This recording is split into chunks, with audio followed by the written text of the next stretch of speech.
অধীর আগ্রহে বৃহস্পতিবার থেকে অপেক্ষা করছে সকলেই পূর্ব ভারতের তথা রাজ্যের প্রথম সেমি বুলেট ট্রেন বন্দে ভারতের উদ্বোধনের জন্য। হাওড়া স্টেশনের 21, 22, 23 নম্বর প্ল্যাটফর্মের সামনে ভিড় রয়েছে। যদিও গতকাল রাত্রে প্রয়াত হয়েছেন প্রধানমন্ত্রী নরেন্দ্র মোদীর মা হীরাবেন। মায়ের মৃত্যুর খবর পেয়ে কলকাতার সফর বাতিল করে আহমেদাবাদে পৌঁছেছেন প্রধানমন্ত্রী মোদী। তবে কলকাতার সফর পরিবর্তন করলেও বন্দে ভারতের উদ্বোধন বা গঙ্গা পরিষদের বৈঠক কোনো কিছুই বাতিল হচ্ছে না। প্রধানমন্ত্রীর দপ্তর সূত্রে জানা যাচ্ছে, গুজরাট থেকেই প্রধানমন্ত্রী ভার্চুয়াল মাধ্যমে এই অনুষ্ঠানে যোগদান করবেন। সকালে হাওড়া স্টেশনের সামনে 22 নম্বর 23 নম্বর প্ল্যাটফর্মে ঢোকার আগেই বিজেপি কর্মীদের ভিড় শুরু হয়েছে। উপস্থিত হলেন অগ্নিমিত্রা পাল। উদ্বোধন উপলক্ষে হাওড়া স্টেশন সংলগ্ন হাওড়া বাস টার্মিনাল, লঞ্চ ঘাট সহ পার্কিংয়ে কড়া নিরাপত্তা ব্যবস্থা করা হয়েছে প্রশাসনের পক্ষ থেকে। সুরক্ষা ব্যবস্থার জন্য নতুন কমপ্লেক্সের ঢোকার মুখে বসানো হয়েছে মেটাল ডিটেক্টর গেট। এছাড়াও স্টেশনের ভেতর প্রবেশদ্বারে সব গাড়িগুলোতেও চলছে নাকা চেকিং। প্রধানমন্ত্রী না এলেও অনুষ্ঠানকে কেন্দ্র করে উপস্থিত বিশিষ্টজনদের সুরক্ষার জন্য কড়া নিরাপত্তার ব্যবস্থায় মুড়ে ফেলা হয়েছে হাওড়া স্টেশন সহ আশেপাশের এলাকা।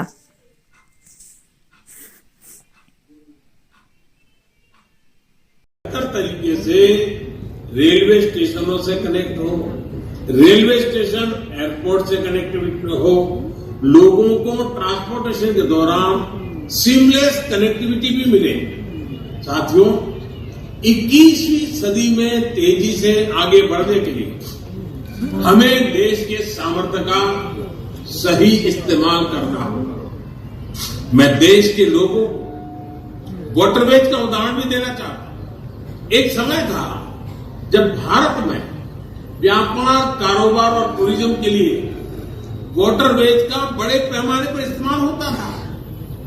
इसलिए कितने ही शहर नदियों के किनारे बसे, नदियों के किनारे इतना औद्योगिक विकास हुआ, लेकिन इस सामर्थ्य को पहले सैकड़ों वर्षों की गुलामी और फिर आजादी के बाद की सरकारी उदासीनता ने तबाह कर दिया। अब भारत अपनी इस जल शक्ति को बढ़ाने पर काम कर रहा है। देश में 100 से ज्यादा वाटरवेज और विकसित किए जा रहे हैं। भारत की नदियों में आधुनिक क्रूज चले, व्यापार भी हो, टूरिज्म भी हो। इस दिशा में हम तेजी से आगे बढ़ रहे हैं। केंद्र सरकार ने बांग्लादेश सरकार के सहयोग से गंगा और ब्रह्मपुत्र नदियों के बीच वाटरवे लिंक स्थापित करने पर भी काम किया है। मैं आज देश के लोगों को इससे जुड़ी भी एक जानकारी देना चाहता हूं। 13 जनवरी 2023 को काशी से, वाराणसी से एक क्रूज जा रहा है जो 3200 किलोमीटर लंबे वाटरवे से होते हुए, बांग्लादेश से होते हुए डिब्रूगढ़ तक पहुंचेगा। ये पूरे विश्व में अपनी तरह का अभूतपूर्व क्रूज होगा। ये भारत में बढ़ते क्रूज टूरिज्म का भी प्रतिबिंब बनेगा। मैं पश्चिम बंगाल के लोगों से भी आग्रह करूंगा कि इसका जरूर लाभ उठाएं। वैसे आज मैं एक और बात के लिए विशेष तौर पर बंगाल के लोगों को नमन करना चाहता हूं। बंगाल के लोगों में देश की मिट्टी के प्रति जो प्रेम रहा, उसका तो मैं हमेशा कायल रहा। देश के विभिन्न हिस्सों को जानने के लिए देश के विभिन्न हिस्सों में बहुत नकारात्मक असर डाला है।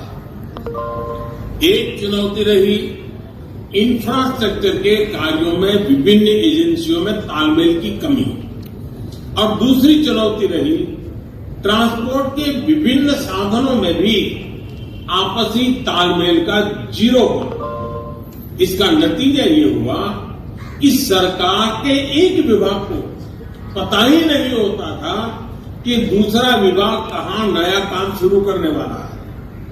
इसका खामियाजा देश के ईमानदार टैक्स पेयर को उठाना पड़ता था।